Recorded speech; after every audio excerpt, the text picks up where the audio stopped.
Hey guys, Dylan here, and today we have another Who Would Win video. I haven't done one of these videos in a while, so this will be fun to do again. In this episode, we have the Phoenix Force, hosted by Jean Grey, up against the king of DC Comics, Superman. For this fight, we're going to be having the battle take place next to the sun, so extremely close to it. Superman has also been bathing in our yellow sun for 10 years. This is just to give Superman a plus and to make this battle even. This will be the most present incarnation of Superman that we see in the comics and Earth 616 Jean Grey Phoenix. Morals will be turned off and they will be forced to fight to the death or until one of them cannot continue to fight. Now, with that all out of the way, let's get into the character information. The first character we'll be looking at will be Jean Grey's Phoenix Force. The Phoenix Force left Earth completely but was summoned back after it felt the mind of a human being transcend the physical realm. This mind resonated with the Phoenix Force's energy. A young child that we know as Jean Grey telepathically linked her mind to her dying friend, Anna Richardson. She did this to keep Anna's soul from moving into the afterlife. Because Jean was doing this, her mind was being dragged into the afterlife along with Anna's soul. The Phoenix Force lent some of its energy to break the connection between the two girls, and watched over a young Jean Grey. The Phoenix Force felt a kinship with the young mutant, something it didn't feel in a very long time, or ever in that fact. Years later, when Jean was dying on a space shuttle, her mind called out for help to which no one responded. Yet that's not entirely true, as the Phoenix Force responded and saved her. The space shuttle pilot had to sit inside an area that had enough shielding from the Phoenix's lethal radiation, which means it would have to be very anti-radiation. Marvel Girl piloted the shuttle back to Earth, but during the flight, the radiation got too much for her powers to hold back, and the radiation started to have an effect on her. The Phoenix Force responded to Jean's cries for help and appeared before her. The Phoenix Force shaped its form and even going as far as to even shape its consciousness after Jean's. The Phoenix Force told Jean that she was dying, and by taking the Phoenix's hand, Jean would gain her heart's desire. Jean told it that she wanted most of all was to save the lives of her fellow X-Men, including herself. Would have been sort of anticlimactic if she didn't include herself in it, wouldn't it? Anyway, let's just move on from that. Jean fell into a coma-like state, which allowed the Phoenix Force to truly take on the form of Jean Grey. The Phoenix Force got her memories and personalities of Jean Grey. The way the Phoenix Force was able to do this was by absorbing a portion of her consciousness. The shuttle landed in Jamaica Bay off the coast of New York, fortunately not killing anyone. The Phoenix was responsible for placing Jean in a coma-like state, like I said before, but also placing her within a cocoon-like structure which is at the bottom of the Jamaica Bay for years. While she was down there, her injuries completely healed up. The Phoenix fulfilled its pledge to Jean, and while Jean was recovering in the cocoon in a coma in the bottom of the bay, the Phoenix acted in her place. Emerging from hospital, the Phoenix battled the superpowered being called Firelord. The Phoenix also provided the X-Men with the power they needed to transport Macran Crystal, where they battled the Shi'ar Imperial Guard. During this time, Phoenix scanned the leader, which was a human member of the Starjammers, to find out it was Cyclops' thought to be long-dead dad, Christopher Summers.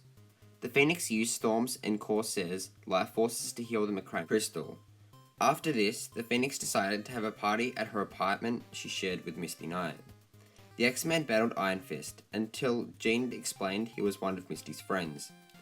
Later, Phoenix was controlled by Mesmero to perform in a circus until Beast rescued her, which led to them battling Magneto and his robot nanny after.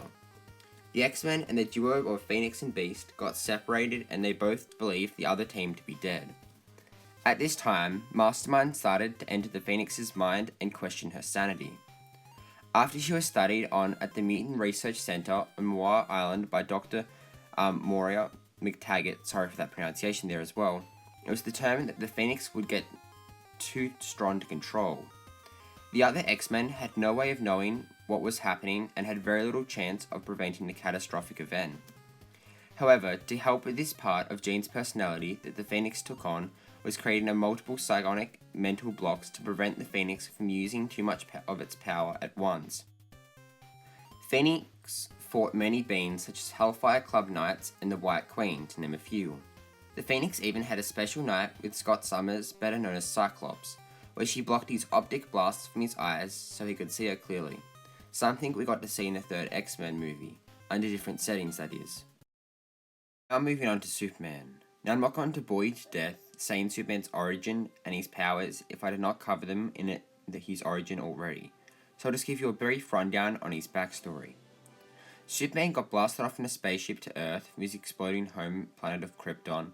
He got raised by farmers, he became a reporter for the Daily Planet, and became a super powerful being powered by the sun. Some of his abilities he got from the sun are heat vision, superhuman strength, freeze breath, superhuman speed, agility and reflexes, flight, and nearly impenetrable skin, to name just a few. That was very brief. Everyone still here? Good. Let's move on to the final verdict. So this is the part that climaxes the fight. Who would win in this battle? And that easy answer for that is Jean Grey's Phoenix Force. She's far better feats than Superman, and although Superman has been bathing in the sun for 10 years, which would make him extremely powerful, it wouldn't be enough to take down the Phoenix. The Phoenix has been stated by Quicksilver to be an extinction level threat, and by Mr. Fantastic as a Omega level threat. Superman is only a planet level threat, possibly universe level, so not quite on the level of the Phoenix. The Phoenix also has power that makes it borderline omnipotent. While some of you may argue that Jean Grey's blocks on the Phoenix would make it as powerful, it has still showed its vast power even when having those mental blocks on.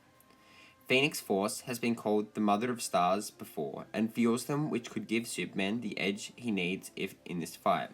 If Phoenix couldn't eat and destroy the stars, so any solar-powered being would merely be a snack for her. Or she could just eat the sun and drain Superman's power slowly. Phoenix also has an ability called the Life Force Control, an ability that means she can manipulate life and death, meaning she can take the life energy from something and make it dead, or vice versa. If people say this has been an unfair fight because Phoenix is immortal, just remember that the Phoenix can be defeated, but not killed. The aim of this fight was to fight to the death, or until the other cannot fight any longer. Jean Grey's Phoenix can also warp reality, and bring anything into existence and freely manipulate all living things, which means she can return Superman to nothingness when his purpose is extinguished. So yeah, Superman is not escaping this fight with his life after all. And that just about draws us to the conclusion of this video. If you did like this video, make sure to hit that like button, and don't forget to share this fight with your friends and family to further this discussion with them or me and other people in the YouTube comments section, or in my Discord channel, which is linked in the description below. Don't forget to subscribe to keep up to date with my content coming out in the future, and to watch my videos from the past. And with all that said, I'll see you guys in the next video. Bye.